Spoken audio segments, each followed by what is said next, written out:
After a long labour, a girl gives birth to twins. After 4 weeks together, it's decided by authorities, for better or worse, that the twins should be separated and adopted out to different families.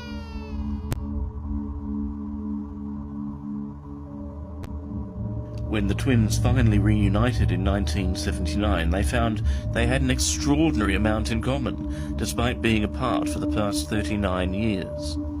They were both called Jim by their adopted family, and both had dogs called Toy as children. They were both fond of woodworking, great at maths but terrible at spelling.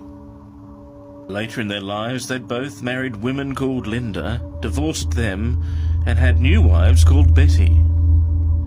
They both named their first sons James Allen. They drove the same model car and smoked the same cigarettes and holidayed on the same beach in Florida. And both had jobs in law enforcement. Is it genetics? Is it coincidence? Or is it simply beyond unknown?